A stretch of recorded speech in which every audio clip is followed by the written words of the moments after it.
And we are live, and the doors of the sanctum have been unlocked and open for the week. Welcome, everyone, back to the Sanctum Sanctorum. I'm your illustrious host, Widow's Son. With me are two of my awesome co hosts, Dr. Cyrus Oblivion and Sir Stew Dog. Q and the Wanderer will not be with us today. Wanderer is out of town visiting family, and Q had to work, but we do have a big announcement that we're going to make here in just a few moments. So it's just going to be the three original hosts of the show today, and I just realized that since the Three Stooges. Um, I guess since I'm the one here with a shaved head, that makes me curly. So yeah, we'll go with that. So yeah, big announcement about the shows next week. We've got three really incredible guests coming on back to back. Going to be a big week for us next week, and we'll get into that here in just a few minutes. Lady Vac is here, of course. I see this guy named Stew Dog in the Wow, chat. wow, wow, yippee yo, yippee yay. He's in there. He's in there causing trouble again. We may have to cancel Stew Dog. So, guys, how y'all doing? I'm good. Let's see. Just got some cool earbuds in today, so gonna letting them charge up so I can test them out a little bit later, and pretty much got a packed Saturday. So now is the unpacking of a packed Saturday. And Stew Dog apparently was dismantling his freezer, and Yeah, it's a job that was long overdue, and today the door was refusing to close properly, so I just, I bit the bullet, took it apart, left it for a few hours with, boiling water inside it to, loosen the ice off, and I just did a wee hack away with a little knife as if it was a chisel, and it's good enough now, so I put it back together again, and well, look who's talking put shit all about of my Stew Dog. defrosting food back into it. Well, look who's talking shit about Stew Dog. I don't want to be old Yellard. Or hey, Wanderer, what's up? I don't know if you guys heard about this, but apparently a big sort of YouTubing, vlogging family put their dog down for literally no reason because they didn't want it anymore. Yeah, I saw that. I heard about that. Did you hear about that, Widows? I had not, and it's a good thing too, because that right there, look, there are literally thousands of pets that need homes, and there are families that want pets.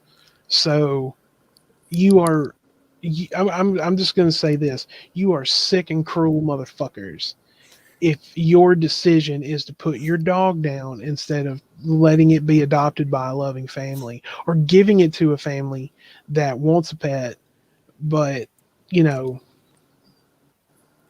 thinking about getting one. If you are seriously going to put your fucking pet down just because you don't want it anymore, you are some sick, demented, twisted motherfuckers, and you honestly deserve some sort of legal punishment for that, because that's just fucking cruel. That is cruel. That is evil. It is vile, and it is hateful. And I despise people like that. Well, a lot of those family YouTube channels are incredibly toxic. Yeah, I mean, the basic story behind it was that they were talking about moving house, apparently, and they were worried and concerned about having the dog in the new house and all that. But, everything's fine. They're going to go and move house and take the dog with them. And then suddenly, perhaps too conveniently, they started saying things like the dog had been aggressive with one of their children, despite them having no issues whatsoever before. And then they had the dog put down because it was aggressive with the kid. I don't know if it bit it or if it scratched the kid or whatever, but it was really sort of like the story just didn't really add up that well. And like you're saying, if you want to get rid of a dog for any reason, there are so many options available to you.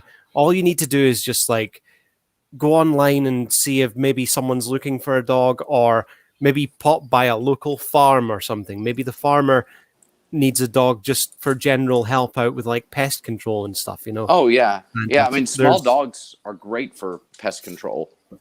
Mhm.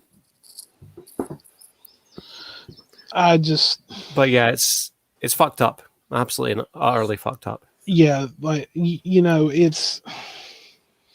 I mean, animal cruelty is in fact a felony all over the United States. Animal cruelty is now a felony. Things like that, just putting the dog down. And honestly, I don't buy. If it had never happened before, I don't think that it would have ever happened. To be honest with you, if that dog is loyal and loves that family, no, that wouldn't have happened. They were just looking for an excuse, is all they were doing. And so, if you're going to do something like that, you deserve to be punished by the law for animal cruelty. Well, That's the way I look at it. Like I said, people like that are just some of the fucking scum of the earth. Well, and in those cases where the dogs have had a change in behavior, there's usually an underlying root cause. It's the dog just doesn't. If like you're saying, if things continue going as they are on a normal trajectory, dog is going to be fine. But yeah, absolutely. Yeah. We'll see. It's like my one of my cats, Fiona. A man took the litter that she was born into and tried to kill them and get rid of them, and only her and one of her brothers survived. And if no one took her home, they were going to put her down before the animal shelter where me and Doc are from, before they became a no-kill. They're a no-kill now, thank God. But they were going to put that baby down the next week if nobody took her home. And when I think about what she had to go through just to live, I don't know who that person was that did that, but they should be very, very lucky that I don't. They should be extremely lucky that I don't. Because she deserves so much better than that. Mm-hmm. And that's why I understand more now why people look at their pets like children, like members of the family. Because I'm going to tell you something. If anybody hurt her or Whisper, my other cat, I'd be out for blood. I don't care what you steal from me or anything like that. You hurt my children, and I will be after your blood, and I will get it. I will get it. And I'll take some and I'll put it in a decorative jar and set it on my mantle. That's That's brutal. That's brutal. This is the blood of a person that abused an animal. Oh, I mean, that's still cool. I mean, I don't disagree with you on it. I will set it next to my skull collection. Greetings, heretic. Indeed. On a lighter note, my friend from Las Vegas is going to it's like an animal shelter sort of. They're having, I guess it's like a little festival. Uh-huh. But they're having like they're calling it a kitten baby shower. And they have like lots and lots and lots of little kittens that they intend to give away for adoption at the festival to good homes. Okay, so real quick, we're gonna make our announcement about our 2 shows next week because everything has just been confirmed. So next week, guys, we're going to be doing not 1, but 2 shows. We're going to be doing 2 shows back to back. And here's why, because we have 3 incredible guests that are going to join us next week. So next Friday, the 28th at 7 p.m. Central, 8 p.m. Eastern. I know that, Frank and the boys over at the Geek Room, they're going to be streaming at the same time. And Frank, I do apologize, for running into your time. Also, but no, they're running into our time. How dare they have a show at the same time that you're planning on having your? How very dare them? Oh, I'm going to go and no, you're not. Stop it. I'm going to go and get them shut down by like live streaming porn. No, you're not. Stop it. Real quick, also shout out to our boys over at the Geek Room, Frank, Brandon, yes, even you, Billy. We love you guys. Thank you so much for your support. And I actually got the chance to go on the Devil's Lettuce again last night, and had a lot of fun doing that. Always a pleasure to speak to Frank and Bran. And sure, why not? I'll even throw Billy in there. So if you haven't already, go over to the Geek Room, hit the subscribe button for those guys, get the notification bell on, show them some love. They're a great bunch of guys, and we always enjoy talking to them. I don't know where Doc went, and suddenly here he is again. Oh, well, bye, Doc. Hello, Doc. So Stupid internet. So next week, here is what is going. I got to him cancelled because I was streaming porn. Good Lord, stop it. Stu Dog, am I going to have to fire you? Oh, not again. Not again. I didn't fire you the first time. Every time the contract negotiations come up, this happens. There's always a hiccup in the communication. So You anyway, need to tell me about the tax. what is the benefits package exactly? Okay, so next week, 2 shows. Friday night, 7 p.m. Central, 8 p.m. Eastern. We are going... Doc. For the love of all that is holy and sacred, man. Sorry, I switched my phone to the computer. For the love of that is all is holy and sacred, man. Jesus Christ, I've been trying to make this announcement forever. Literally. So anyway, next Friday night, the 28th, 7 p.m. Central, 8 p.m. Eastern, we are going to be joined by Jules Tells All and Burnt Toast. They have been doing live streams lately and streaming together quite a bit, and they are doing an amazing job. And it is indeed an honor and a privilege to have both of them come on and join us and talk about that. And we'll even get into a lot of laughs, as we always do. And so join myself. Quentin will be with me Friday night. Stu Dog is a strong maybe, and Doc will be there. So be sure to join us Friday, 7 p.m. Central, 8 p.m. Eastern. Jules Tells All, Burnt Toast, Friday night show. First one in a long time, actually. So that one's going to be big. Saturday, we're going to be doing the show Saturday, the 29th, at the same time, 2 p.m. Central, 3 p.m. Eastern, 8 p.m. UK time. And we are going to be joined by Anna from Underhaven, or Unterhaven, as I like to say. So they've agreed to come on and hang out with us for a little bit, and we're going to talk about them, their channel, their content, everything.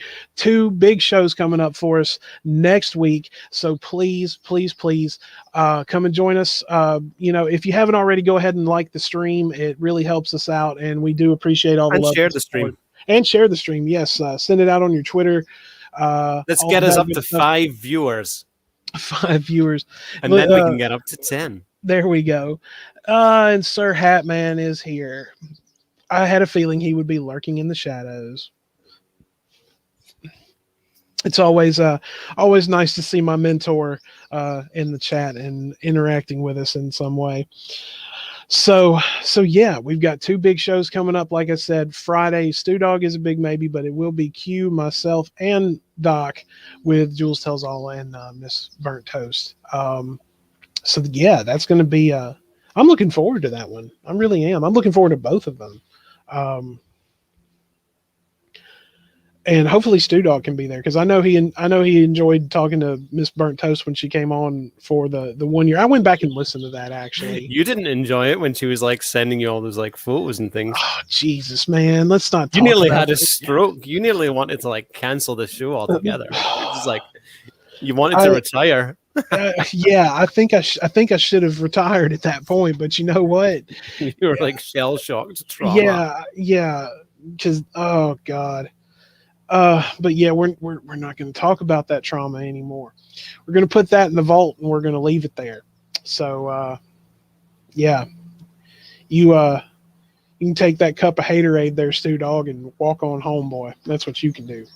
Actually, today's haterade is Rain Total Body Fuel, a raspberry flavor, and Russian standard. It's for a blueberry flavored drink. It's I'm inventing new Very. words. It's like veerly, like really very. It's clear. It's like lemonade. It's like clear like water. So you're which is drinking weird. so you're drinking an energy drink and alcohol together. Yeah. So you want the hyperness of the energy drink, but you want the calm of the alcohol. So you're trying to even it out, basically. Yeah. You're just trying to stay the same, it sounds like. But it's really odd because like for a blueberry drink, it's like I say, clear, like lemonade. It's odd. It's I mean, did you expect it to turn blue, or is the energy drink clear, or no? The energy drink itself is actually clear. I was expecting it to be blue, blue like staining your tongue blue, blueberry. But no, it is literally just like lemonade. I wonder if I have enough clothes on to like literally show. Are you wearing pants? No. Okay, this is not one of those late night 1-900 It's fine. I'll basically it's just me from the top up. You see, when I was like defrosting the freezer, I was like literally on my hands and knees in like a puddle of water. Water. I thought you were freezer. about to say you were defrosting your freezer with no pants on. I was going to say that. Okay, look, no, that's just I weird. had the pants on, but they got extremely wet, and I just haven't had the time to go and find new ones yet. I mean, let's just face it here. In any situation, pants always beats no pants. So. No. There are certain situations where no pants is definitely the better Razzleberry. Well, I understand that. What kind of what's that drink called? Rain Razzleberry. Total body fuel. Man, Hashtag not sponsored. Indeed. Right. I'm a weird angle. Or the opportunity. Where's it? Stop camera. I was about to say, Stu Dog, you should take a big drink of it and do a drink mukbang. Well, the thing is, like, I was literally holding the laptop up as well, so like, quite. I don't have enough hands. It's like speaking of not having enough hands and side effects and mutations, I got a letter summoning me to the cared hall for a COVID injection. Yeah, I get my second one next Friday. 28th of May at 1850, and it's literally right next to a pub. So I can go and get my injection and then go and get pissed. Just you just got my COVID shot. Give me a beer. Yeah, I'm planning on going down to, there's this nice bar that's like just reopened, and like we'd been going there, me and my dad, for a little while, and like the rules were that you weren't allowed to drink inside, but they had like an outdoor area. So now we're allowed to go inside. So I'll go to the pub and I can go inside and drink. So any side effects will be just drowned out by hangovers. That's my logic, anyway. Well, the logic makes sense. I mean, I can certainly understand that, but just don't get locked in the bathroom this time. I mean, anytime you tell me you're going to go out and just get fucking sloshed, I'm going to tell you not to lock yourself in the bathroom. I'm going to make sure to drive that home with you, because I worry about you when you do that, because you get drunk and you get in the bathroom and you can't get out. And I mean, goddamn.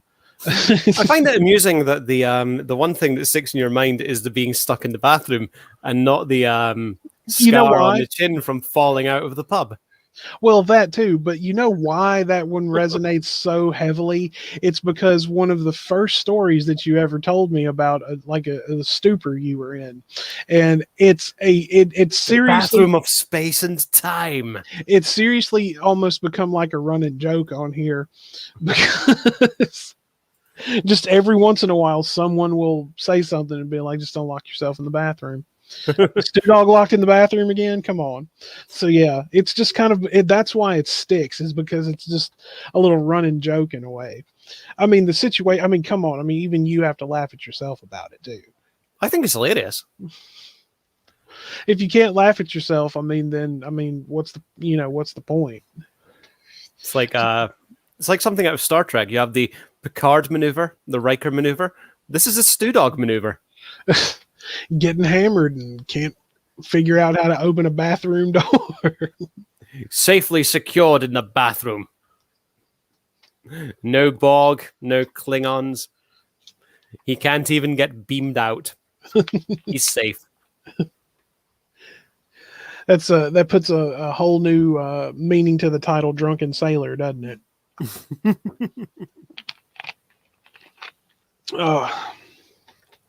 So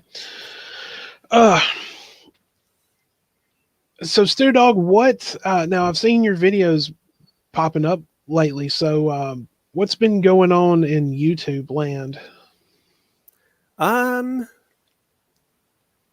So the terms of service have now been changed, that if you don't monetize your content, YouTube's going to run adverts alongside it. And they're going to take 100% of the money, which fucking sucks. Because a couple of weeks back, I'd released a video that I didn't want ads on it. I just wanted it to be ad-free. And, anyone who was interested could watch it. There was a special event in Star Trek Online. The developers were doing a test, like a stress test of the space dock map, and they just filled it full of enemies. And it was quite exclusive. It's like invite only for the players. So it was only certain people could get involved. And I was one of the players. So when I was there, I hit record, and I recorded as much as I could of what was happening at the event, so as people who weren't invited could see it. And just because of the nature of that, because it's like it's a thing for the players. I don't care about monetizing it. I just want people to see it. And I was thinking, well, if YouTube's going to I don't want to run the adverts. So YouTube's going to run the adverts next to it, then they're going to take the money. And knowing what YouTube's like, they're going to put an advert like every minute and a half. Oh yeah. See, So, that's one thing that really pisses me off. Like, I remember watching YouTube 2-3 years ago, and I could go on there and I could look up an album, like a full album by somebody I like to listen to, and so I could put it on in the background, or while I'm cleaning my place, or if I'm reading or something like that, and it would play all the way through nonstop. And now every time I go to listen to a record, Manscaped, Grammarly, what do you want to buy? Nothing. And so now, either in between every song, or maybe not even halfway through, or just a little over halfway through, a commercial will play. And I'm like, can I not just listen to a fucking record? Yeah. Without having to hear about fucking shave your balls. Oh yeah, shaving your balls, or multivitamins, and cleaning toxic poop out of your fucking body, and all this other kind of shit. I want to honestly, I want to oh, and by the way, we're also going to be going up against Hatman Friday night, so I'm in trouble. Hello, Rigzilla. He says he has YouTube Premium, so it's like an ad-free viewing experience. Yeah, I love it. How much is that? I think it's like $17 a month, but totally worth it.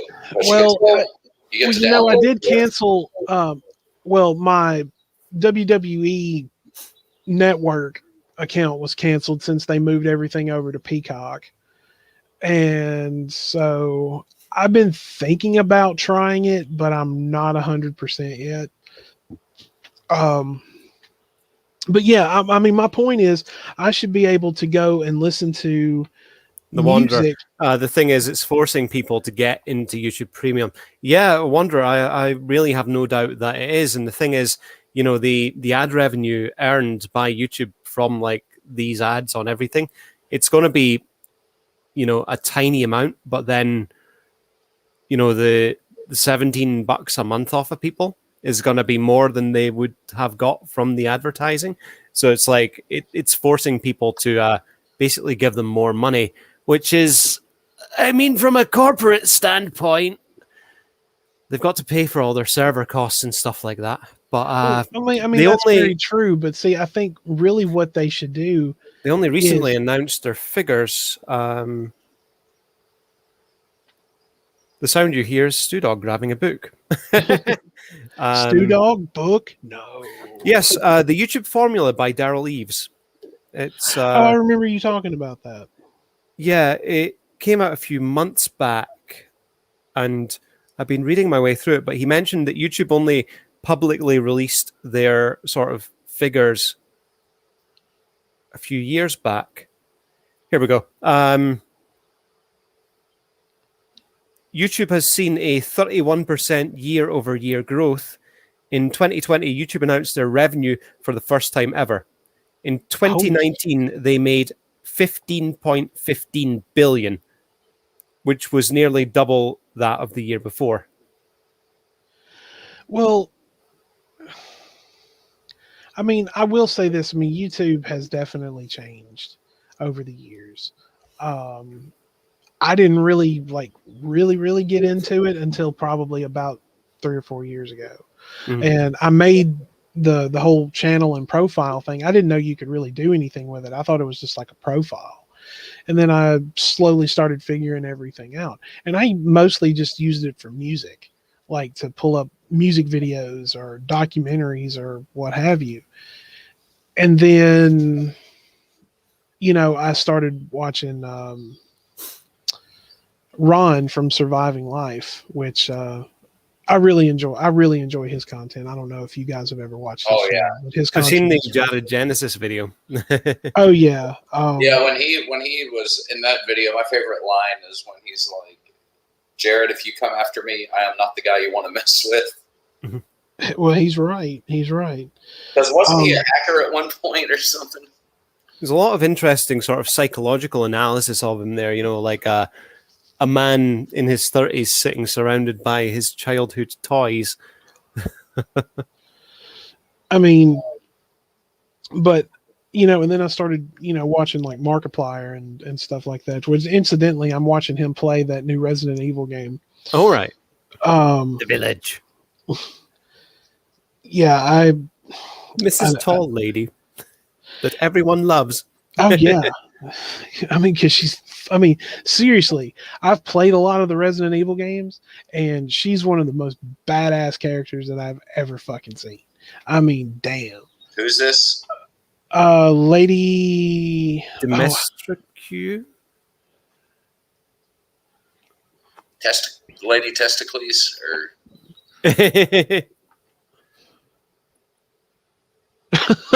Rick said, I'm a real man!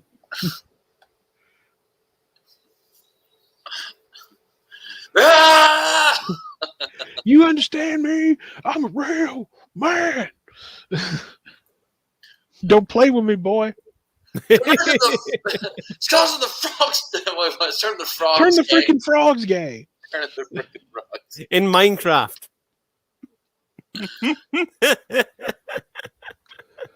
Golly, Rick. Doc, I put a link in the our private chat so you can have a look at pictures of her. So you'll know who they're talking about. Rickzilla, if you're still around, I'm going to send you the link, buddy. Come on in and join us today. Are you guys down with that? Sure. Yeah. Make it so. In the words of Luke Skywalker, make it so. Stu Dog, you have my permission to slap sugar tits over there.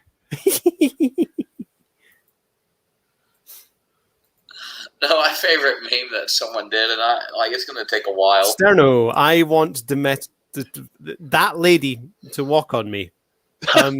That's you're weird. I thought you would say something along the lines of you would like her to lie on top of you in a bed, doing demonetization things. We're not monetized. Oh, But yeah. one day we might be, and this singular one will get a demonetization icon because we said things like bum and fart and poop. Rick, check check your Discord. I just sent you the link. Come on in.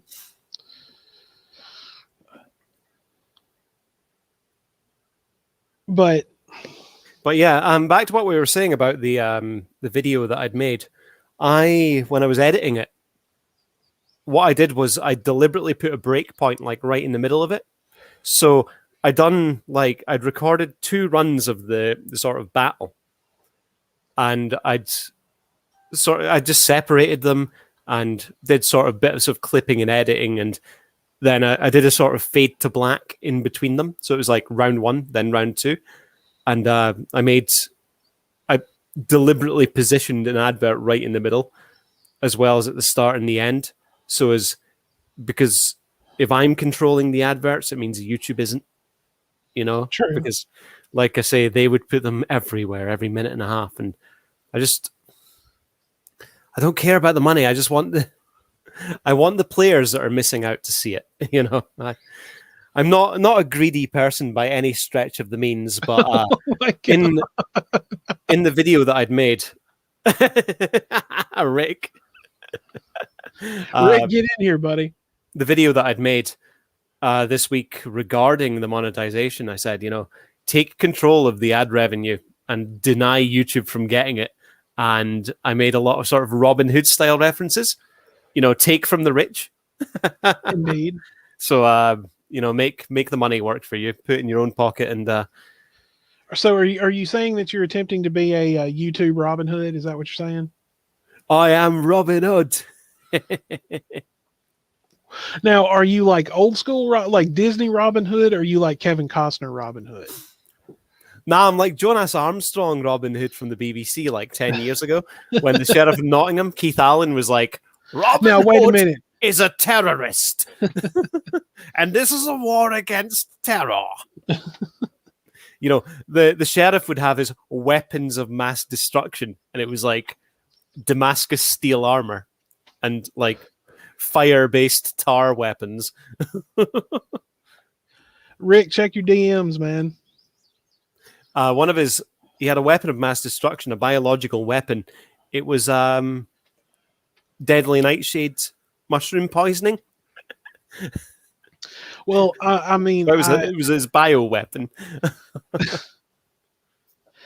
Oh my God. I mean, I was going to say I could see you probably more like Kevin Costner, Robin Hood. I will cut his heart out with a spoon. Sterno's calling me out. What did I do? Or what did I not do? Oh, I'm foot phobic. Mate, I'm not scared of my feet. Yes, you are. If you realized the way that I'm sitting on my bed and how close my face is to my feet right now, it's called yoga. No, they're just feet, man. They just walk. They were made for walking, and that's just what they do. Okay, well, see here. I'm going to make this point. You're talking about the Sheriff of Nottingham, and Rick is here. Hey, what's up, Rick? guys. Welcome. What up, guys? I'm doing. Welcome. Hello, Rick. It's nice to meet you. Nice to meet you too. I'm going to say Alan Rickman was the best Sheriff of Nottingham. Sorry, I believe. Yeah. No, I'm gonna say the best Sheriff of Nottingham. Oh, well, actually, the best Sheriff of Rottingham was the guy in Robin Hood. Well, right, but I'm talking about like in like the serious Robin Hood movies. Like Alan Rickman was the best one. And we do not talk about the 2010 Robin Hood film with Russell Crowe. I didn't see that. I haven't That seen was that one awful. either. Yeah, I haven't seen that one. I've heard good and bad things. yeah, from mostly bad. Well, I've watched that. Does anyone else watch Cinema Sins? Yes. Everything wrong. Yeah. I've only watched. I haven't seen it myself. I've only watched one episode of Cinema Sins, and that was on The Room. Oh, I watched them. Oh, that's so funny. I watch those quite frequently. I was on. It was around Christmas time. I was on the Bloody Breakdown with Bran, and we were going to be talking about Black Christmas from 1975 and Krampus from 2015.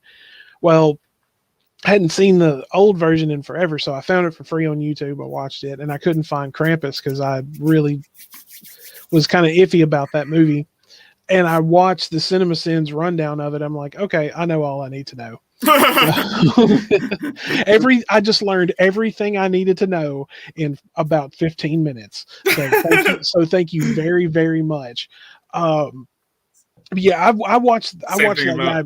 I watched that guy pretty frequently, and the one he did on Robin Hood, Prince of Thieves was priceless because he consistently points out the fact that everyone else around Kevin Costner is doing a British accent except for him. And I found out the reason why is because his British accent was so terrible they told him just not to worry about it. It's like Sean Connery in Red October. He gradually sounds more and more Scottish throughout the whole film. Man, I love that is honestly one of my favorite Sean Connery movies, man. It's so film. Good. I mean, you have Sean Connery, James Earl Jones, Alec Baldwin, who else? I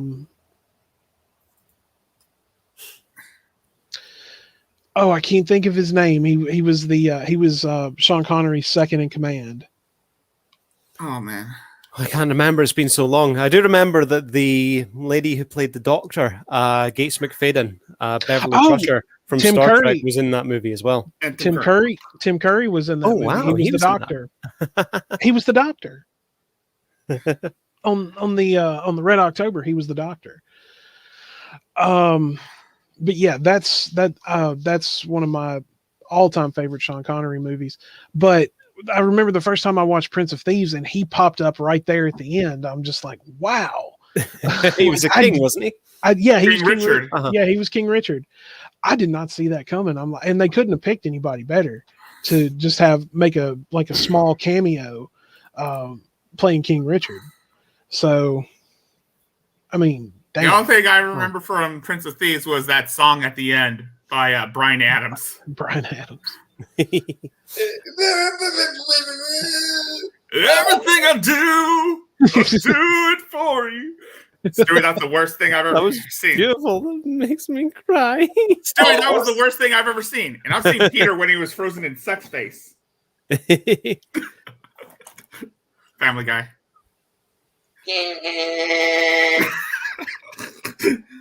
Oh my god. I cannot think of a more politically incorrect show than that with the pee-pee frog. Oh. No, that was a joke that they were making fun of Pepe. You know the Pepe frog meme? Yes. Yeah. I know the Pepe frog meme. Shit my pants. Oops, how can I donate? I want to give Stu Dog money so he can buy some Clearasil. My skin is an absolute mess and needs... I have severe eczema, so it needs more than Clearasil. I have steroidal skin burning creams for that shit. Yeah. Hey, Jinx. But my mom was telling me that she was watching Never Say Never Again, like the unofficial Bond film with Sean Connery that was made in like the 80s. Master Charles, your mother may last night. Suck it, Trebek. Oh, Ralph, just the way your mother likes it, Trebek. You know, honestly, I know mom cover. I found it. I mean, it was definitely sad, but I find it interesting that Sean Connery and Alex Trebek died within just like a couple of days of each other. And now they are playing Celebrity Jeopardy in the afterlife. Oh my god! Suck it, Trebek. When they walked through the pearly gates, Sean Connery said, "You're mine for eternity." Suck it, Trebek. Just like your mother. This is the sound a doggy makes, Mr. Connery. Moo. No. Last child your mother made last night. Okay, that is unnecessary. Burt Reynolds. How's Scooby-Doo? Oh God. The oversized hat. Norm, that's honestly one of the best roles that Norm Macdonald has ever done. Because I'm not a huge Norm Macdonald fan, but him as Burt Reynolds was just fucking perfect. Norm Macdonald's. Sorry, go ahead. Oh. It couldn't have been done any better. I mean, honestly. Burt Reynolds had such a sense of humor about it that when they had Norm Macdonald on My Name is Earl, playing basically the son. Yeah, playing the son of the strip club owner. Yeah. Burt Reynolds is a strip club owner, and Norm Macdonald was his son. It was so funny. Did they have him dress up like he did on? Yes. Oh, I have to see this. I have to see this. Oh, it's hilarious. The type of stuff that he does. Like that's like one of my favorite shows. That was the show that me and my grandmother would watch together. I've heard good things about it. Yeah, I love watching that show. I haven't been able to watch the show since she died back in December. So I've tried to, but it just. So I'm going to try to get back into watching it again because I watch that show probably like once a year. Oh God, I can't tell you how many times I've gone back and watched Sons of Anarchy from the beginning to end. That's why I don't usually watch shows that much. Oh, I mean, I love the show. It was so good. What do you think of Mayans? The Mayans is great. I actually enjoy it. I think we've lost Stu Dog in the conversation. No, I'm still here. I'm gonna have to go back and watch The Office. I'll just go back to watching The Office on Netflix. I've never watched it's not on Netflix. You gotta get Peacock. Oh, sorry. Damn it. But then again, I'll watch. Sorry. I've never watched The Office. Yeah. I've never watched It's Sunny in Philadelphia. I can just watch it on whenever it's on syndication on regular TV. No. But it's not the feeling. But then again, I usually watch clips, and that'll just keep me interested for 1 minute. I watched Portlandia. Have you ever watched that, Rick? Nah. I can get into that show. Oh, dude, Rick, go and check out Portlandia. It's so fucking funny. It is so fucking funny. But yeah, I've never watched The Office, and I've never watched It's Sunny in Philadelphia. I hear good things. I can watch. Sorry. I can. Go ahead. I can watch reruns of Sunny whenever it's on those FXX. Oh yeah, I've watched. I'll go back and watch MASH all the way through. Oh man! So my favorite Always Sunny episodes are the Lethal Weapon reenactment episodes. Oh my god, Lethal Weapon 5. Yeah, my favorite is the Nightman Cometh. Yeah, that's another one of my favorites. Gotta pay the troll toll if you want to get into the boys' hole. You gotta pay the troll toll to get in. And they're like, wait, Frank, are you saying what are you saying? You gotta pay the troll toll? Are you saying you gotta pay the troll toll to get into the boys' hole? No. You gotta pay the troll toll to get into the boy's soul. In Frank's defense, I had to say he was basically chewing gum, so that's why it probably sounded like he said hole. Oh man, it was like, what was it when Mac got into the bed with him? He was like, "Give me that leg, owner." Yeah, for me. Give me that leg, boy. There's this theory going on saying that The Nightman Cometh is a representation of Charlie's childhood. Yeah, I've heard that too. Saying that the mom represents the troll, the Nightman represents the uncle, and the baby boy is Charlie. Oh, and then the song that Dee was having to sing, it was just like little boy, baby boy. Oh my god. I'm gonna have to look at that again. Oh man. And then they went from Mac being relatively fit to being fat Mac, and then being like super fit now, and then they made him gay, and it's kind of like that was kind of like the undercurrent was Mac had these like really gay moments, but he was in complete denial. Yeah, like when he was dating the woman. I'm not gonna say what they called her on the show because that will get us demonetized or not demonetized. Well, we're not monetized. Yeah, that's good. Sorry, not demonetized. That'll definitely get the show pulled though. Yeah, we're not going to scam people for money. Okay. No. Yeah, we're not Shani or Rev.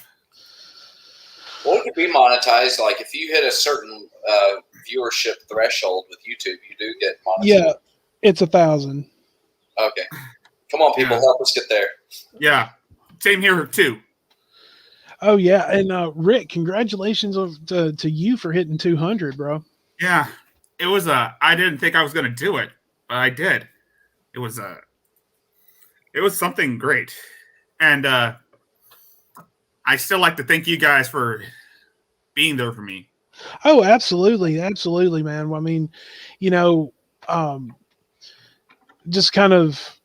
I enjoy what you do. Like I'll sit at work and watch you, as you clearly know. I understand that part, and it's kind of hard to try and be serious when idiots try to act like they're better than everyone else. You just can't help but either be passive aggressive or be total aggressive. That's true. Oh, and the meltdown was wow. I know. Performance art. Fuck that noise, dude. Let me fuck that performance art bullshit. Let me just go ahead and let me just lay it out for you.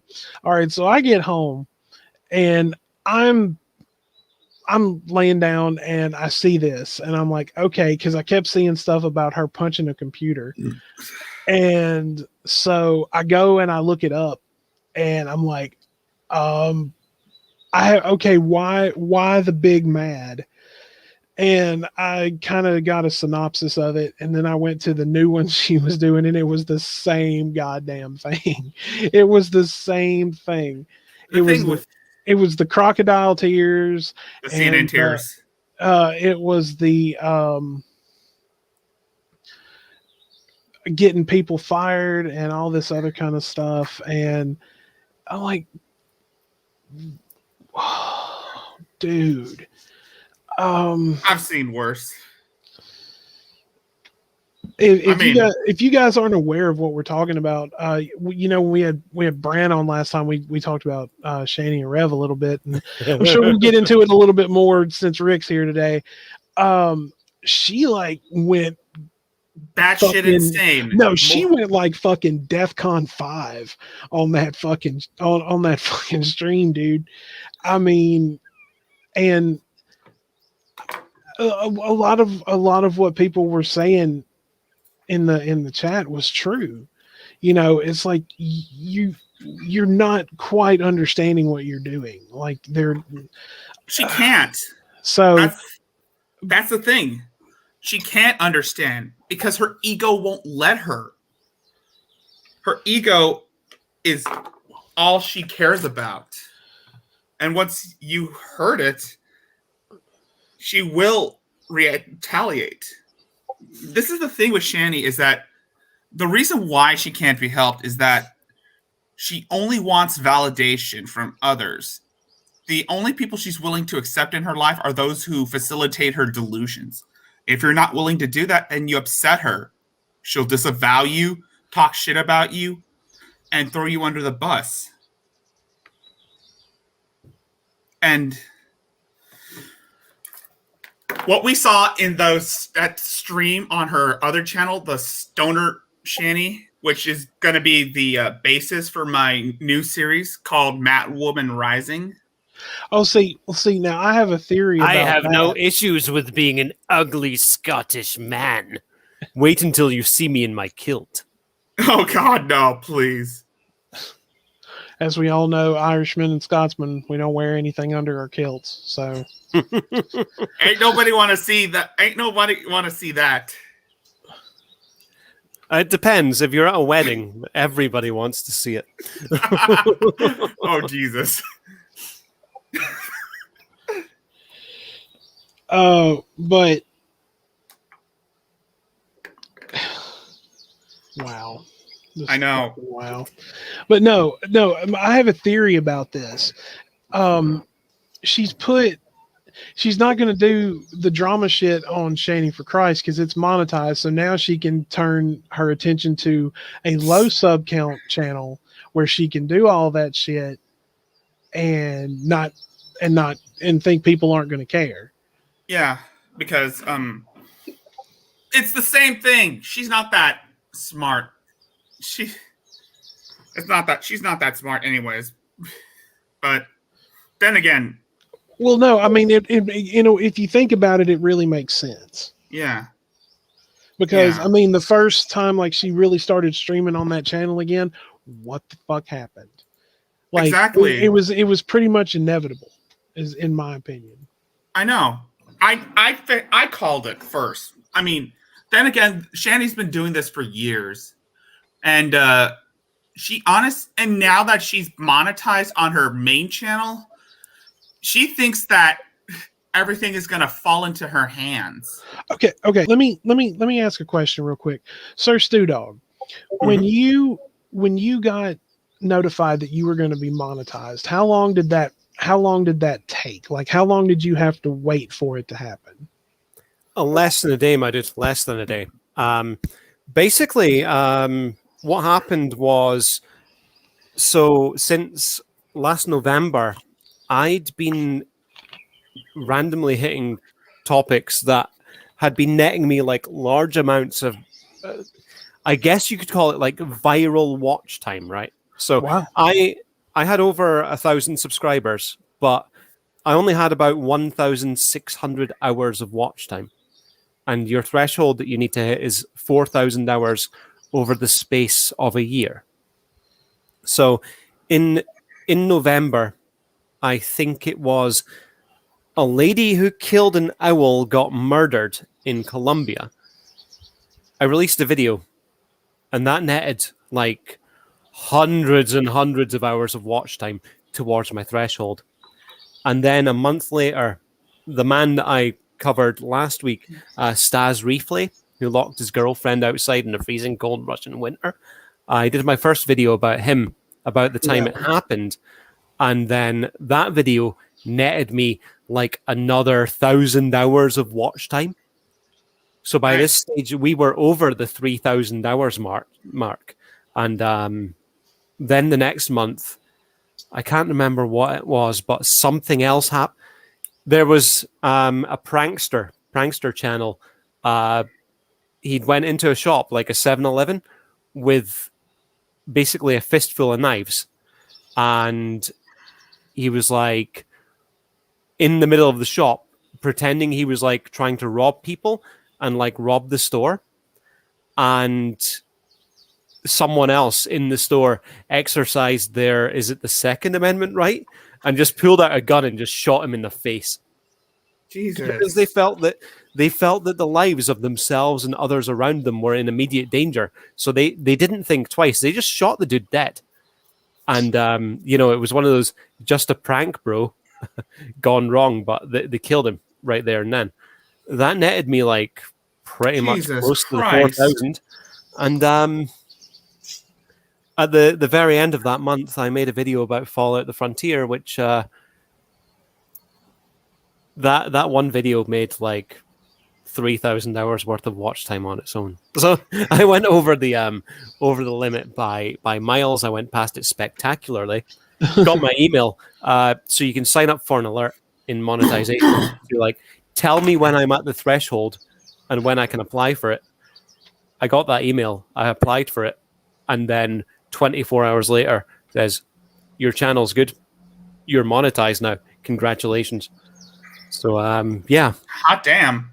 I'm planning on making a video about it. I'd been planning on making a video about it for a while, but there were a lot of so with the Frontier thing, I found that there were a lot of accusations made against me by the Frontier, as the Frontier they're not responsible for their actions. They don't own up to things, and they blame YouTubers for their own failings. So I wanted to leave it a little while before making the video about the whole process, because they'd be like, you only made your monetization because of us, because you like slated our mod. Yeah, I slated your mod full of drug sex lizards and so Yeah. Well, the reason I was asking is because, like, you have YouTubers who have hit the everything they need to, and it takes forever for them to get it to them. But like, she got it in no time, and I'm like, how is this possible? yeah, I like I know. say, it took 20 hours to get the monetization. Then again, most people like a garbage fire. Well, be that as it may, I mean, some of the shit that they have put out, they don't deserve monetization. Either that or she bought subscriber counts with whatever remained of Rev's money. Or either that or she's probably got monetization out of pity. Because she's facing eviction at this point. I don't know. It boggles my mind. And the fact that they actually sent them money. Exactly. Exactly. The system is broken. And last I almost forgot, didn't they threaten to sue Google because of all the cyber harassment? Okay, we have our resident, Stu Dog is he's our research officer, and he is our go-to man for anything to come with to basically about YouTube. Stu Dog, I have a question for you. Yeah, go for it. Would you please explain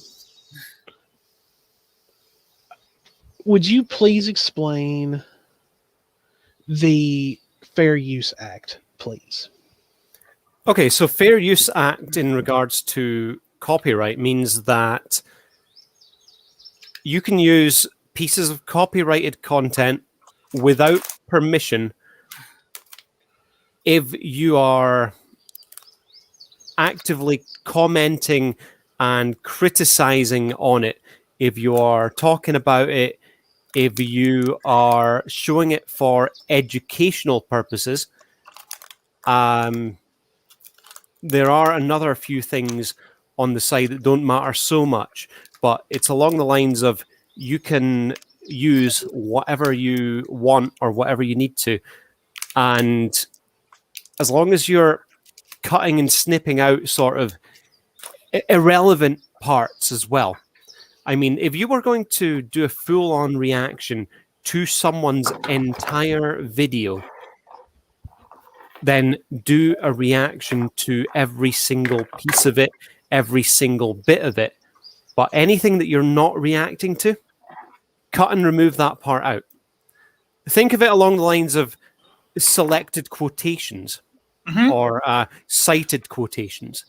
But if you are using someone's entire video, you can literally use it in its entirety, as long as you're using every single piece of it, every single bit of it. Exactly. For example, if you wanted to take a movie and make a full reaction to it, yeah, you might be sitting for about 10 hours with, let's say, Casino Royale. But if you were doing a full-on reaction to it and providing a lot of your own content and a lot of your own criticism towards it, it would fall within fair use. But if you looked at it and decided, actually, I only want to talk about one scene from the movie, just cut it down to that one scene. Yeah. I know that's quite in depth and over the top and maybe a little bit too No, complicated. that's exactly why I asked you this. Now, another question for you. Now you've seen a little bit of every, the Geek Room and stuff like that and what they have to say and everything. The accusation of targeted harassment is completely just thrown right out the window. Is this correct? Exactly. I was asked. Well, right. I get that, but I'm confirming this with Stu Dog. Okay, go ahead. But the thing is, targeted harassment falls apart under genuine criticism. Like the main thing that counteracts all your claims of like targeted harassment would be stuff like, the truth. So if you were using someone's content under fair use and you were showing them doing something absolutely stupid and you commented on it, that is not harassment because you've got a citation there of them actually doing the thing that you're criticizing. So it's not harassment. It's truth. It's But like if... go ahead. Sorry, I was just going to finish off there by saying you can use the same defense for defamation claims. It's not defamation if I'm telling the truth about you, and this is something you did in a video. Therefore, me talking about it, it's not defamation. You did it. Here's a picture of you doing it. That's the thing. That's the thing with Shani is that Shani doesn't understand how fair use works or how to use it. She doesn't understand how copyright works. She thinks she does, but she hasn't. She has no education. She has no interest. She just does whatever the fuck she wants to do without repercussions. She thinks she can do whatever she wants without repercussions. And when she's not terrorizing the community with her senseless escapades, she's a real bitch to her family. And what's worse Sorry, Rick. What you were saying there about repercussions, that's that also goes into like the free speech part of the First Amendment. Mm-hmm. Like you have a right to free speech as long as you say things that aren't like, abusive or defamatory. But please note that things that you do say may have repercussions. Now she's streaming every day and, she's not necessarily thinking about what she says online. And she has every right for criticism and, people to say things about it. Okay. All right, I'm gonna be right back. I gotta go help my mother with something. No worries, buddy. We'll see you in a second. But that's one thing that I consistently see is there's always these claims of targeted harassment. I'm like, you don't understand how this works. No, I think they do understand how it works. I think they're trying to abuse the system and say things are targeted harassment when in fact they're not. It's legit criticism. I mean, that's like when you look at some of these dating coaches that you see on Facebook or YouTube or anything like that. There's one guy, Russell Hartley. A lot of people have done videos on him and just talked about how just a horrible person he is. And this guy has like had copyright strikes against people. I mean, everything that falls under fair use. He's actually sent cease and desist letters saying, "Oh, you're affecting my business." I'm like, yeah, your business should be affected because you're a douche. Like Summer's Eve, would sue you for trademark infringement. That's wow, boom, boom, boom. You're so stupid that you tried to type in the same thing 40 million times with the same account. Bye-bye.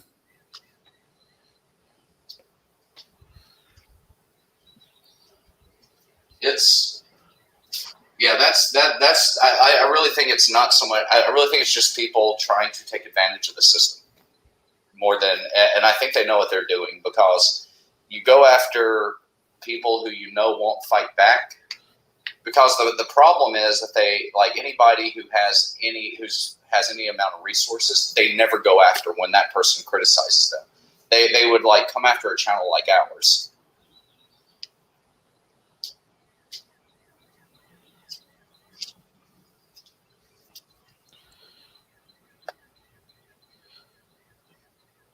Everybody still there? Yeah, I'm still here. Oh yeah, I'm just responding in chat. But I mean, also, I mean, you tell people they don't have the right to say anything, but you put all of your life and all of your drama on a public platform. Why in the name of all things holy and sacred would you fucking do that? Why would you put all your drama, and more especially the fighting and everything like that? Why would you do that? Why? All right, I'm back. What'd I miss? How many tacos do you have there, buddy? What in the Do you have hell? the tacos or do you have the quesadilla? What? Which one do you have? The tacos or the quesadilla? Oh, here. Sorry. I was wondering what that was. I think it's Rick's dinner time. I was going to say, wait a minute. Now, if you're serving dinner, I mean, where's the rest of it? I mean, where's ours? I mean, if you're going to bring food, bring enough for everyone. Totally right.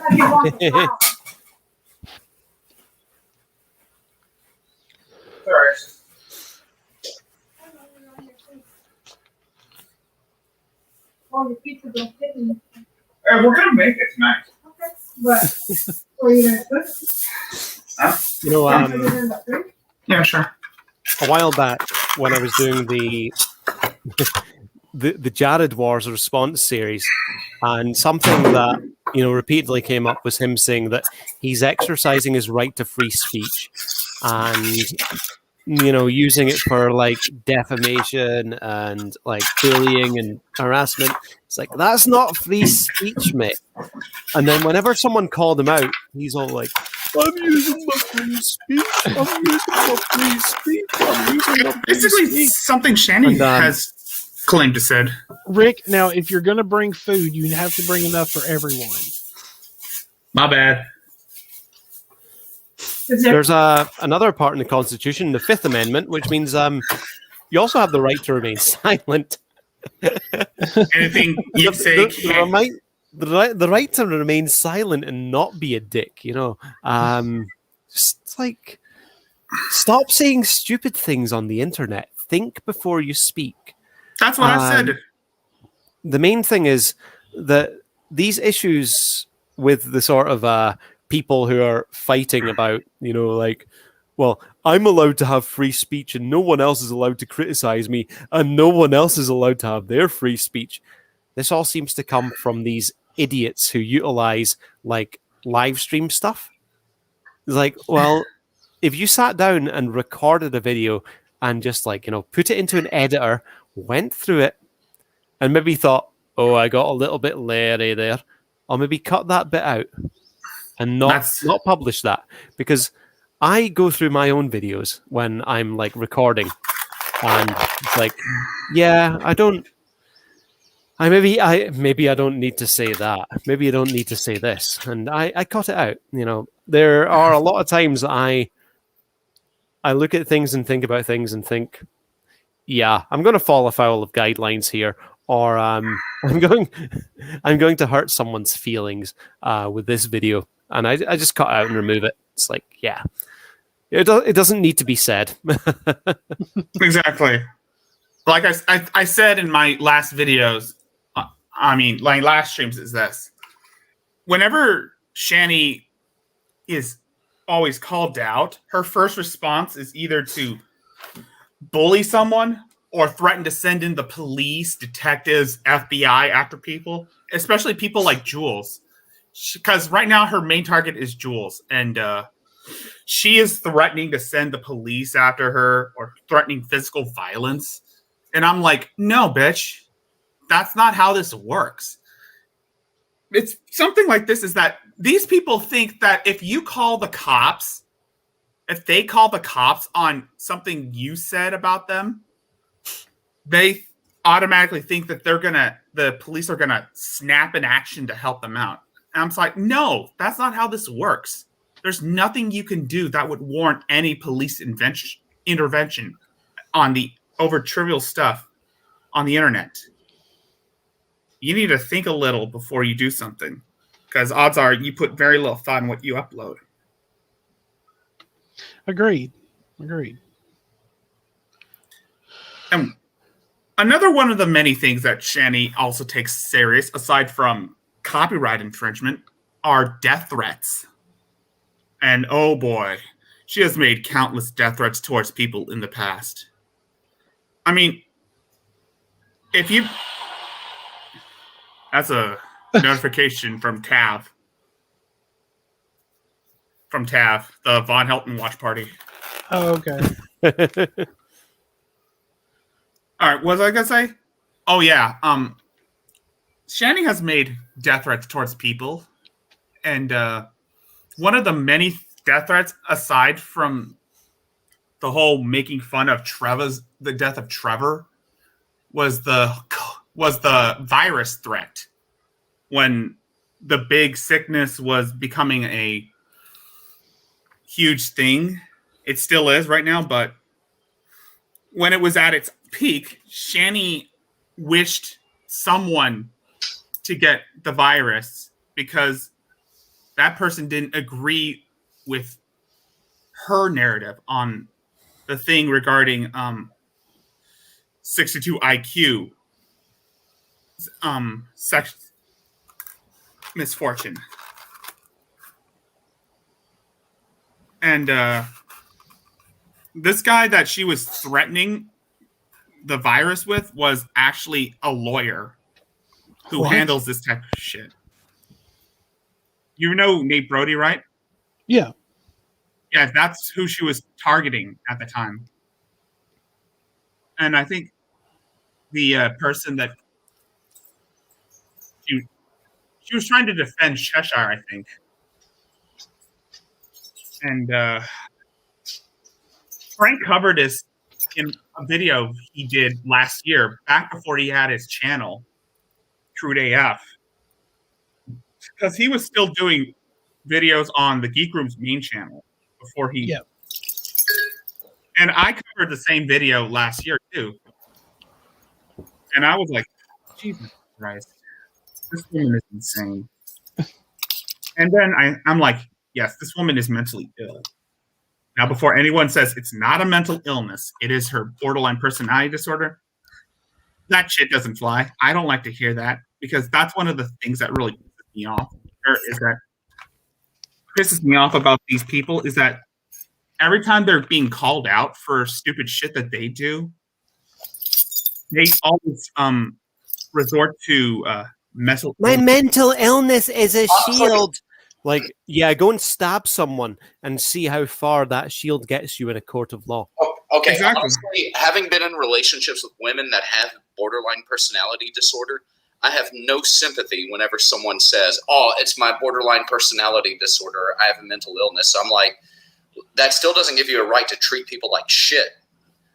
Exactly. And it's like, because if we make an excuse for people with BPD, we have to make an excuse for every other cluster B personality, which includes narcissistic personality disorder, antisocial personality disorder, and histrionic personality disorder. And when you start making excuses for antisocial personality disorder, you make excuses for psychopaths and sociopaths, people who do serial killings. I will not make excuses for people like that. It's almost like the whole autism thing. Like, when I know I'm probably going to get some flack for this, but remember when Chris Chan would always use his autism as like a get out of jail free card? This is Yep. something similar to that. Yeah. And every time he did something, and that's why I've been making comparisons between Shani and Chris, is because of their habits of not taking responsibility for their actions. I mean, it's like saying there was an episode of Family Guy where Peter Griffin said that he had some kind of mental deficiency. Mental And he literally retardation. he went about like doing whatever he wanted and causing damage and injury to people. Like sorry, mental issues. Mental Yeah, Yeah. I don't want to say the word in case it's a YouTube no word, Okay. but he was No, going about the bad, whole bad. episode doing it, and Bad dog. Yeah. hey, I'm not saying anything. I'm I know. avoiding the word. I'm just giving you shit. Bad But dog. no, he was going about the whole episode and doing it, just using it as like, a get out of jail free card, a license to do whatever I want. Like Cartman saying, I've got a golden ticket when it came to Tourette's. Yeah. And that's the thing with these people is that they think just because they can slap on the mental illness things, they think that they're exempt from criticism. And I'm sorry, that's not how this works. We all are responsible for our own actions. And you can say, "Oh, I have a mental illness. I am part of a special class. I am disabled. I can't even walk. My fibro. My fibro." Well, hey y'all, I gotta head out. All right, see you later. Talk to y'all later. But All yeah, right, be good, See you man. later, Catch you Doc. later, Doc. I Remember, Huh. do whatever you want, but remember afterwards to deny everything. Yeah, and lie and say that it was alternate universe version of you. Oh, yeah, well, and that's plausible under quantum mechanics. Yeah. Bearded Spock is evil. Yeah. There's a version of me that is Elon Musk. All right. But yes, I do agree with Lady Vac. Autism does not excuse shitty behavior. So, all right, everybody have a good day. Look forward to talking to everyone next week. All right, man. We'll see you on Friday, All right. bro. All right, bye, y'all. All right, see ya. Anyway, I mean, So Rick, I don't know if you were listening earlier, but we got 2 shows coming up next week. Next Friday night, 7 p.m. Central, 8 p.m. Eastern. Jules and Toast are going to be with us. I'm going to take a look at that shit. And Saturday we're doing the show at normal time, 2 p.m. Central, 3 p.m. Eastern on that Saturday. And Anna from Unterhaven is going to join us. Oh my god, I'm still wondering if Anna, Brandon, Tab are still going to be doing the Garbage Island thing, because that'd be. I haven't heard from that yet. I haven't either. I mean, Frank is been, was talking about that too a lot. So maybe there's things going on behind the scenes. So one can only hope, because I would really enjoy seeing that myself. I would love to Trifecta before episode 100. Oh my god. I mean, we might have to add in that Megan chick as like the new cast member for season 2. When Shani becomes the Garbage Island. Shani and Rev are actually able to have a kid, and it's Megan. Yeah. The heir to the Garbage Island. Oswald Cobblepot. I was their number 1 son, and they treated me like number 2. All right, Danny DeVito, calm yourself. Oh my god. That was one. Brand did part 2 of that riff of her.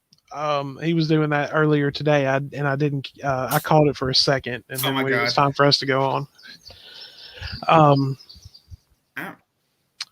But no, the whole and one thing. If you ever, Stu Dog, let me ask you this. Now, if you report videos and everything like that, why is it currently taking so long for them to be removed by YouTube? You know what? That's an interesting question, and I recently, as in within the last couple of days, YouTube made a formal statement on one of their own YouTube sort of official channels regarding, and I'm gonna make a reaction video to it and sort of chop it down and cut it down. But basically the title of their video is along the lines of, if a video gets reported 1,000 times, why is it not removed? So when you upload your video to YouTube, it is scanned by bots. And yes, sometimes the bots get it wrong. They'll either say that your video is not good for the platform, or they'll say your video is good enough. And you can appeal things if there's issues with it. In the monetization process now, they've added a sort of, I need to rate my own videos to sort of pass them by filters, and then YouTube does a sort of scan, and the ideal thing is for them to match up. I tell YouTube what's in the video, their bot agrees, and then it does things with it. Or if there's a disagreement, I can appeal, and a human person will look at it and go, oh yeah, our bot got it wrong because we're still training the bots. But their video about, reporting something 1,000 times is that they try to, they look at things like, false flagging campaigns, and they sort of fall back on sort of manual reviews and the bots, and they look at it and they're just like, well, it abides by our standards. Okay, well, now, real quick, and Rick can contest to this. There was a false flag, copyright flag, taken out against Jules, and YouTube denied it. So when that occurs, say in this situation, and they deny it, does that put one strike against them for false flagging? Or isn't that grounds to be removed? Yes. The false flagging that Shani put on Jules, yes, that is grounds to be removed, because again, she has no definitive proof that Jules was harassing her. All Jules did was just make a few jokes about her cooking, as well as cover her stupidity. And the thing when she brought on her kid, when she got into her stream, was grounds for Shani to be reported, because she's basically using those boys as a meat shield. Now, Stu Dog, the false flagging thing, that's what I'm curious about. When it comes down to, so this is a different area of flagging. This is going into the copyright system and also US law. The thing is with that is that under the Digital Millennium Copyright Act, the DMCA takedown system. So what happens there is that, and I'm just saying this as like an example. Don't worry, widows. I'm not going to take down anything. But if I deemed anything within this video to be part of my own copyright, so let's say, for example, in the past I've used my own logos, which belong to me and were made for me by an artist. If I chose to remove them from your channel under my copyright and strike your videos down, you could then say that they were used under fair use, which they were, because I appeared here, and my appearance here would imply a permission. So if I did remove those videos under the fair use, YouTube has to oblige by a takedown. Exactly. They're not allowed to stop a takedown because under the fair harbor thing, they need to step back and let the people do the takedown, because that's between them. The thing is, when it comes to YouTube punishing a person for a false takedown, they need to take them to court over it. Yeah, and that's what Shani was trying to do with Jules. And everyone else who covered her, is that she thinks, again, Shani also encourages people to report copyright infringements to the police. And that's the thing that I've said before. the police have no grounds to interfere because it's just a civil dispute. Yeah.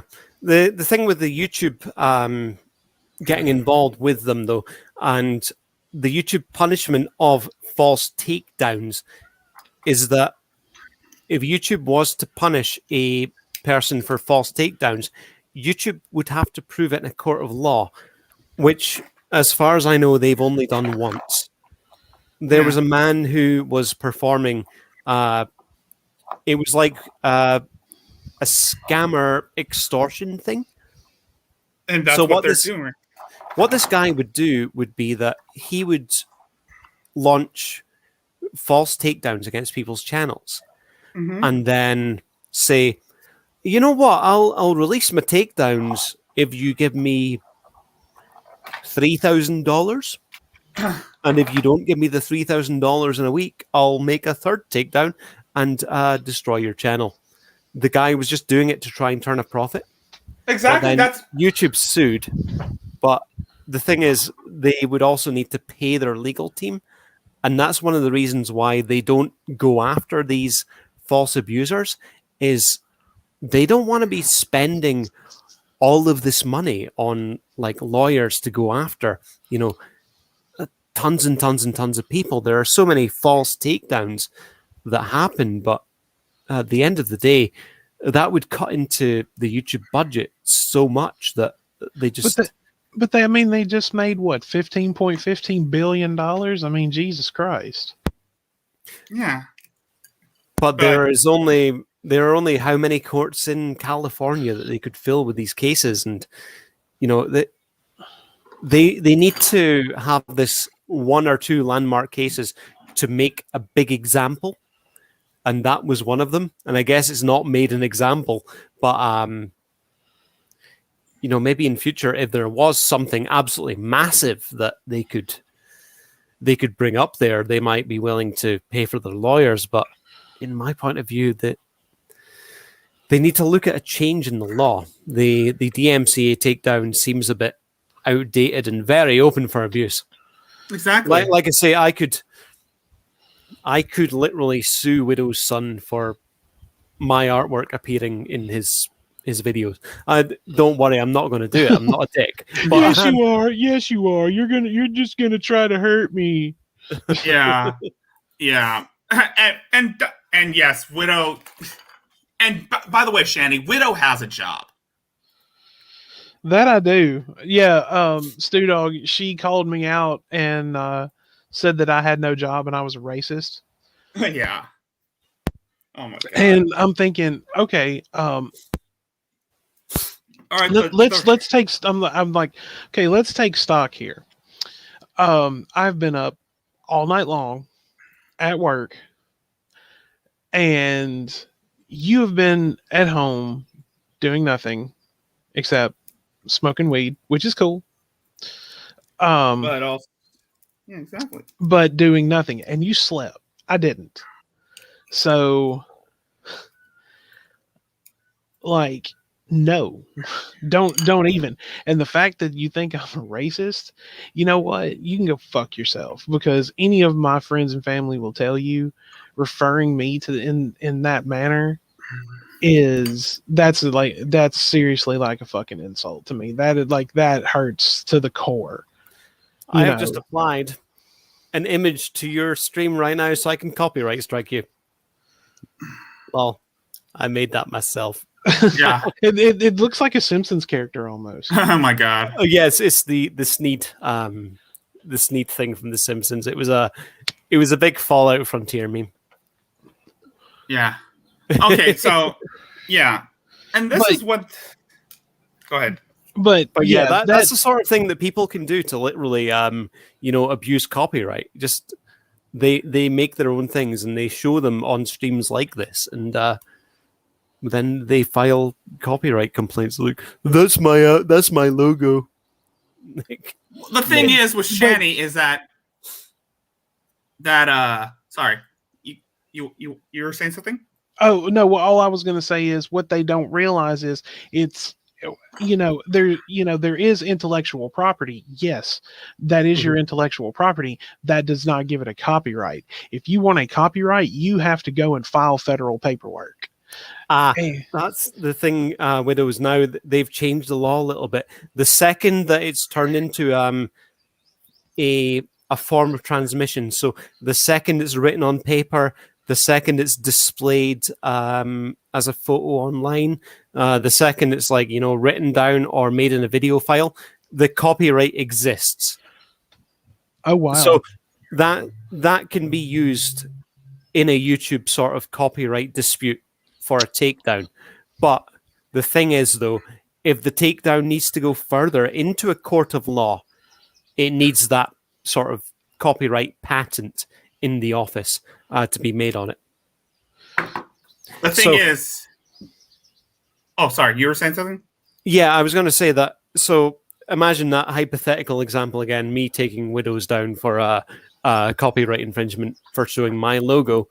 He could submit a counterclaim saying this person implied permission by actually being here, which I have. It's fine. But my response to that would have to be, well, fine, I'm suing him, and then I'd have to go to the court, copyright office, and patent my images and have that sort of patent available for the judge in court when it came down to the suing. Yeah. And that's the thing. But the thing with... And there you go. Doc could sue me for that. I'm stealing his You're stealing his hat by having a hat. Oh yeah, and by the way, what this week? What is in Doc's hat? I'm gonna say it's this week. What's in Doc's hat is Stew Dog. Okay, there you go. So this has been what's in Doc's hat, and this week it is Stew Dog. We need to get a photo of that and send it to him. What's in Doc's hat? Stew Dog. You should do that. Go for it. Oh, what was I gonna say? Oh yeah, Shani should not be wanting to file a copyright infringement since she herself is guilty of using other copyrighted works. Yes. I can give you a good example of that. Let me guess. The dancing baby from Ally McBeal?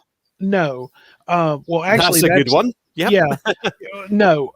When she did those, the Jersey Mikes and shit mukbangs on her channel, and she had their logo displayed on the video, and I left the comment. I'm like, you do realize that they did not give you permission to do that, and so by those being in your videos without their legal permission, they can sue your ass. Exactly. Because that is their property, and it has a trademark and it has a copyright, and they can sue you for not for doing that without their permission or giving them some type of and just keep in mind that Shani has her own rights to fair use as well. If she is using things under the sort of criticism and critique umbrella and using things like that, then she's okay. YouTube as well, and I know this is going to sound like majorly unprofessional, but the YouTube Content ID system does seem to allow for sort of a light copyright infringement. And what I'm thinking about is having read through the parts of the book so far that I've read through by Daryl Eves, is that an example that I used in a video where I spoke about copyright, and then I blatantly infringed on someone else's copyright to sort of show an example of it, was that, let's say that with the way that the world is right now, imagine that I met a lovely young woman and I got married, and not a lot of people would be allowed to the wedding. And it was just me and her and the minister. We were being married, and the only other people present were people with cameras, like cameramen recording it. And we uploaded it to YouTube.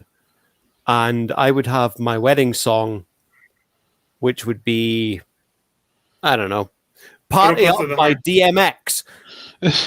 And y'all gonna make me lose my mind up in here. Oh my God, Snoop Dogg got married. What the fuck? And you see us walking down the aisle towards the cameras to that song. And I uploaded it to my YouTube channel so that you could see it, Rick, you could see it, I could let my friends see it, family see it, etc. I would, of course, be infringing on the copyrights of Party Up by DMX. But because of the YouTube system, the record labels would monetize that. And I'm thinking that the YouTube systems are designed for, the family members who are recording these things for people who are at weddings. They can put wedding dances online for people on the other side of the world to see them, family in like Australia, Canada, the US, wherever. They're only going to get like a handful of views, but at the end of the day, the copyright infringement aspect is negated by the fact that there's a system in place for YouTube to give the money back to the big companies that own the music. Exactly. And like I said, Shani is not one to make disputes for copyright infringement when she herself is guilty of copyright. Even though she doesn't want to admit it. One of the big examples is that Ren and Stimpy logo and the dancing baby from Ally McBeal. Yeah, on her I think Twitch the dancing baby would actually be considered public domain by now, because that was one of the first things on the internet back in the 90s. Oh, that's right. Was that? So I think your public domain laws are that you need to have, I think it's 70 years after death of the author. Yeah. So literally your only sort of stuff that's public domain is anything published before, I want to say, 1925. Interesting. When it comes to like written material, written music, etc., if you had like the sheet music to like a classical song or a song written like in the 1920s or whatever, you could make your own sort of performance of that. That's how like plays, pantomime work in the theater work, because like Gilbert and Sullivan and all that, it's all written, but it was written like before the 1920s. So you could go into the Playhouse, charge people admission fees, and perform the HMS Pinafore on stage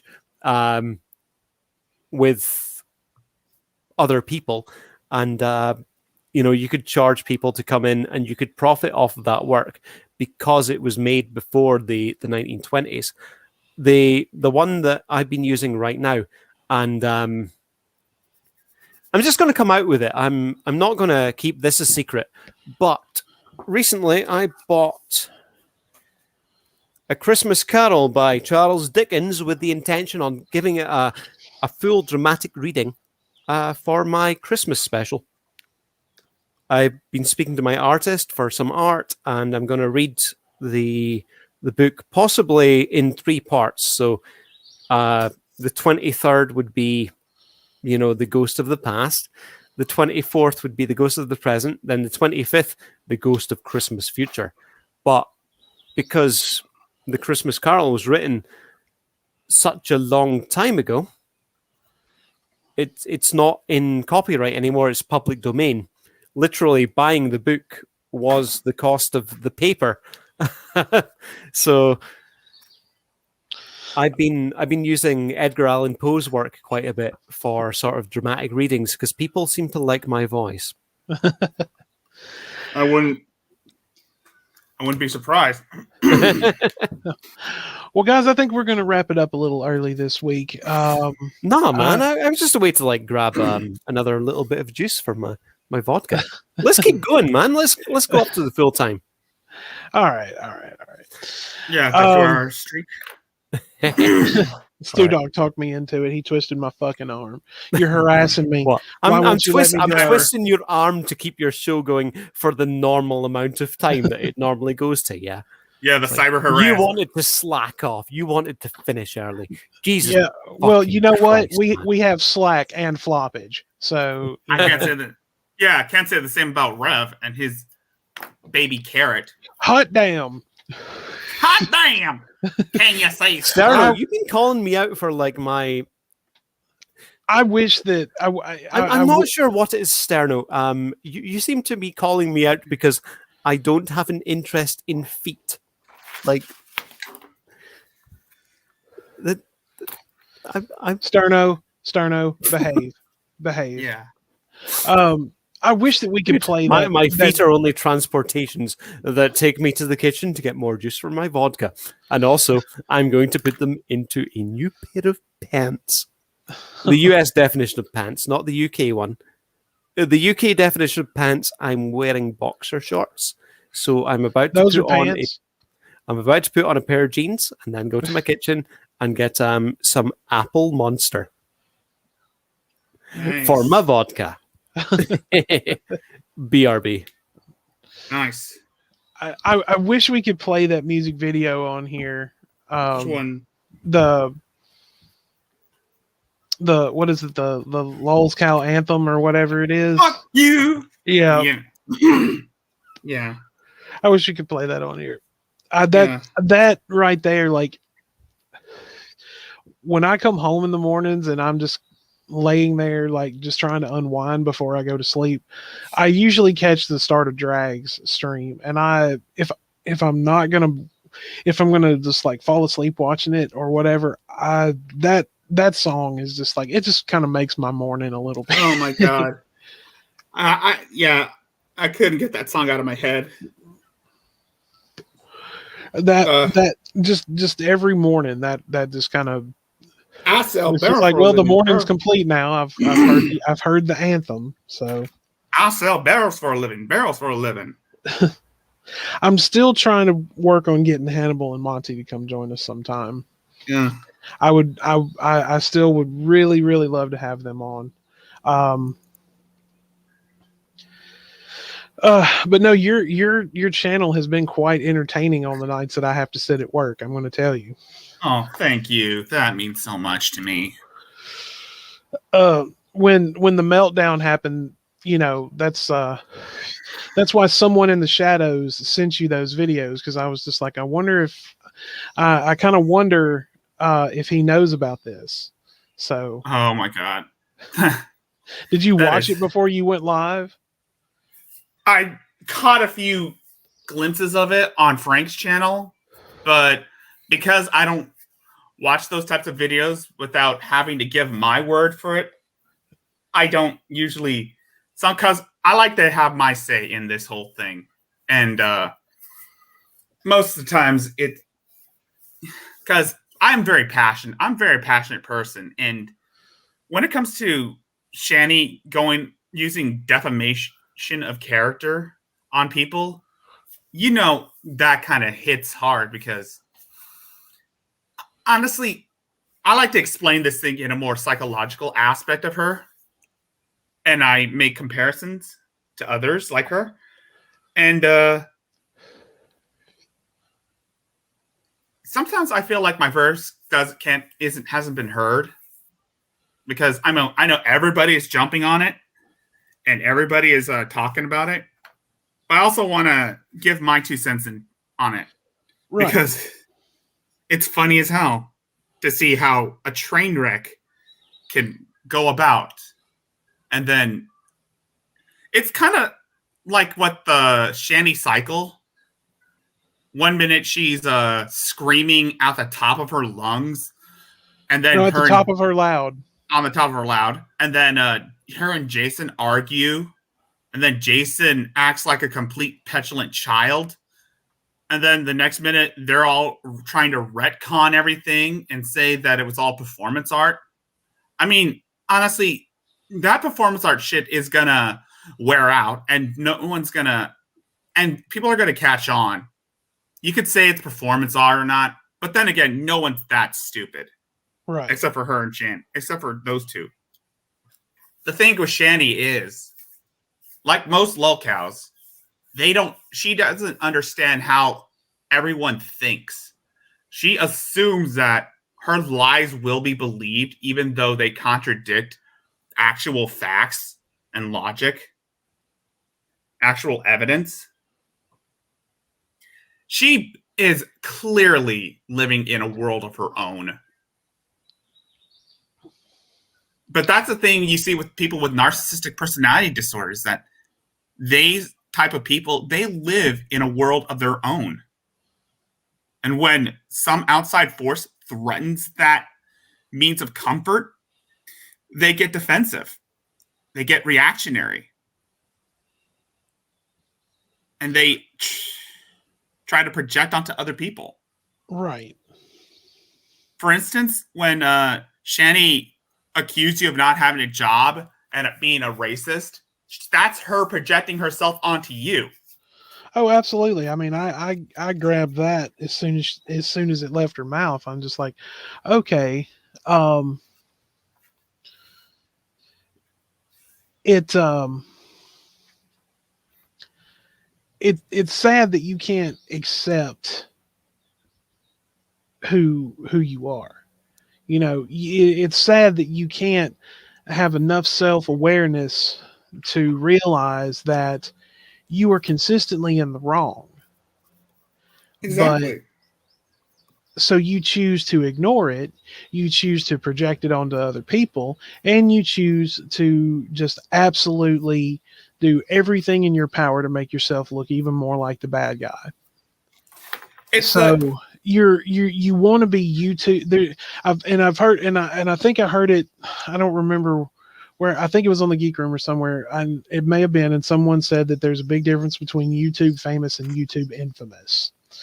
And you can do all the cooking videos and all the video game videos and all that shit that you want, and you can put up a nice front for everybody else, but you're still not going to erase what you have done. And the fact that it continues even more on a limited basis now because you think you're hot shit because you got a YouTube check. Well, realize that people are not always going to super chat you and all this other kind of stuff. And the fact that the fact that, you know, honestly, I kind of feel like she slipped through the cracks. They just let that one go. And I think it's a bad call on YouTube's part. Exactly. I think we lost Stu Dog. Yeah. Yeah. So the thing with Shani is that people like her, people with extreme egos, they don't see their own flaws. They don't look at themselves and realize how damaging they can be towards other people, including themselves. They think that they're owed this type of attention. They think they're owed this a type of they think they're owed everything. They think they're owed a lot of things. Like when she's trying to sue content creators for using her videos, like she's going around saying that she wants like $50 million in settlements or $50,000. That's her acting. That's her claiming to be owed this money because she. Well, it's like that whole thing she keeps bringing I have up. returned. Stu Doc is back. There you go. It's like that thing she was saying about how apparently Nick Avocado sued some people and got $5 million. I looked that up. I found nothing about that. Exactly. I found absolutely no scrap of anything about him winning $1 million from 5 people who did something. I found absolutely nothing about that. I follow a YouTube legal channel called Leonard French. Very good channel, definitely recommended to follow. He's a copyright attorney, but if anything, he would have covered it.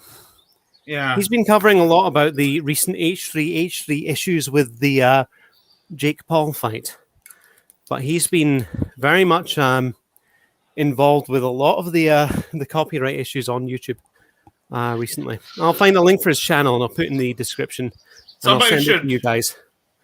somebody should link Shani's videos to him so that he could give a brief explanation on how her issues do not apply to the copyright, because they don't. They really don't apply, because all it is just jargon. It's basically word salad.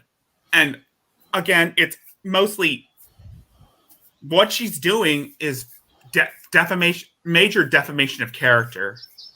Yeah. Falsely accusing people for cyber harassment, gang stalking. Well, then again, gang stalking was a thing she picked up from Rev, because we all know Rev, it has this idea that the world is out to get him, because he usually was hanging out with conspiracy theorists before he got with her. Yeah, I think that I'm gonna have to look into that channel and watch some of that myself. Yeah, and most of their bad habits they usually inherit from each other, since it's only just those two. Because Shani and Rev, they live as if there's no one else in the world, even though there's kids present. They don't usually include them in their own fantasy world. That was something that I found quite disturbing. It was during a Hatman video where he was talking about them, and I think it was Rev was in the kitchen, and the kids came in because they were hungry, and he shooed them away because he was recording. Filming progress. That's not cool. I mean, if the kids are hungry, you turn the camera off and you feed them. Like, oh, sorry guys, I'm gonna have to close off the stream here. Kids are here. Wait to feed them. Have a good day. See you later. Bye. Beep boop. Stream off. But Right. he literally chased him away. Literally took his hand and did a shoo gesture and chased him off. It's. I mean, I'm not going to use words that are strong, but it's not abuse, but it's perhaps slightly neglectful. It's like saying the kids want fed, they want to just spend time with their family, and the family is too busy sitting in front of a camera in front of strangers on the internet. That doesn't vibe very well with me. That's not cool. Well, no, I mean, the fact that you think that live streaming is more important than taking care of your child's needs, sitting there now granted I'm going to say this. Now, you want to smoke weed, have at it, but Cadenza in the house. What's up, my dude? oh, hey, what's up, dude? I didn't even notice that, man. But if you're going to do stuff like that, you need to do it responsibly. Exactly. But the fact that is more important to you than taking care of your child's needs is pathetic. It's absolutely pathetic. And as a matter of fact, I mean, how they act and the way they do those kids and everything like that, I'm going to put them right up there with what we were talking about earlier about that family who had the dog put down because they didn't want it anymore. Fuck that shit. Rev and Shani fall exactly under that same category. They are fucking vile, disgusting human beings who want to blame everybody else for their problems. The truth hurts. This is when it comes to them, it's a total a few good men moment where you just want to look at them and be like, you can't handle the truth. Exactly. Like the YouTube communities are Tom Cruise and they're Jack Nicholson. And we're saying we want the truth, and they're just like, you can't handle the truth, so here's some lies and here's some bullshit. I get it. Yeah, I would put Shani and Rev up there with Daddy 05. You know, that dude who paraded his son's emotional breakdowns on camera. Yeah. That's basically how I'd see them. And the thing with Shani is that she only values her ego more than she values her family. She doesn't care about the kids. She doesn't care about Rev. She only cares about what she wants. She only cares about her needs. Fuck everyone else. Right. And during when the fight went down, I was watching. I don't know if I really caught the actual all of it, but I started watching reactions to it, and then I went and actually found it and watched it. Oh my god! And I'm like, wow, Rev grew a sack. You know, where is this coming from? This has happened 3 times. This has happened no more than once. Right. I mean, he's spitting truth at her and she doesn't want to hear it. And so then she deflects, turns it back on him like it's all his doing. And then he backs down. And that's what he does. He backs down. You know, it'll look like he's finally had enough and it's going to be done. And there you go. But then he backs down. He backs down every. Sorry, Widows, can I cut in for 2 seconds? Sure. I just DM'd Cadenza. He said that he would be able to join the stream, to talk, but he's on his way home at the moment, and it would be about 15 minutes before he got there. Well, we're actually gonna wrap up here in just a minute because do you need to wrap up soon? Yeah, because no worries. My girlfriend's here too, so cool. So we're going to go ahead and we're actually going to close out for the week right now. Right. Rick, I want to thank you so much for coming in and joining with us. It's been fun, and we'll definitely continue this conversation on a future episode. Absolutely. It was my pleasure. So everyone, remember next week, back-to-back shows, Friday night, 7 p.m. Central, 8 p.m. Eastern. Jules Tells All and Burnt Toast will be joining us, so please be here for that. That one's going to be a lot of fun. Oh, I gotta see this one. And then the next, and then Saturday afternoon, 2 p.m. Central, 3 p.m. Eastern, Anna from Unterhaven is going to be joining us, and I'm really looking forward to that. We've interacted on TDL quite a bit. Saying that he didn't get the chance to expose me for not liking feet as much as he does, apparently. Well, we'll leave that mystery unsolved then. We'll put that in the vault. We'll put it in the vault and never speak of it again. But guys, thank you so much once again, Rigzilla. Stu Dog, you got anything you wanna shill before we sign out? Well, I'm still working on my Eugenia Cooney video follow-up. I'm still digging through a couple of live streams that she did. I've condensed the first one down to an hour and a half worth of stuff that I want to go through and see if I like it. She did a second one because she had made a post on Instagram which was removed for showing her fucking knickers underneath her shorts. So I still need to go through that. So yeah. Rick, you got anything coming up like tonight or in the next few days? Yeah, I'm going to be continuing on the Shani for Christ Mad Woman Rising series. I'm going to make it a thing. It's going to cover mostly Shani's second channel, Stoner Shani, where she has numerous meltdowns towards people. And also, I have reached 200 subscribers, and I'm very grateful for you guys for sticking out for me. I'm hoping to reach more. That's 221 right now, Rick. I've just subscribed to you. Nice. Grabbing your channel link for the chat. Nice.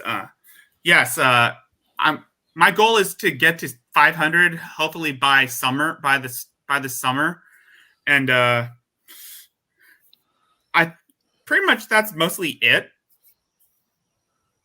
Well, I will be around if I don't catch it live. I always try to watch, but when you are live, I'll be lurking somewhere in the shadows. Nice. So, Well, guys, we are going to go ahead. We're going to close everything out for the week. I do want to thank Rickzilla for coming in. Everybody that came into the chat today, Stu Dog, Lady Vax Sterno, Sir Hatman, thank you for popping in as well. Always a pleasure to see everybody here every week. But guys, remember 2 shows back to back next week, Friday and Saturday, and I'll be posting more details about that in the Discord. Go ahead and like the stream if you haven't already. Hit that subscribe button, get the notification bell on. Go sub to Rickzilla. Go sub to Stu Dog, Sir Hatman, our boys over at the Geek Room, And Cadenza. And Cadenza, yes, absolutely. And I'm going to get in touch with him, and we're going to get him on for a full episode. But guys, we will see you next week once again, Friday and Saturday. But until then, as always, my friends, peace be with you. All right.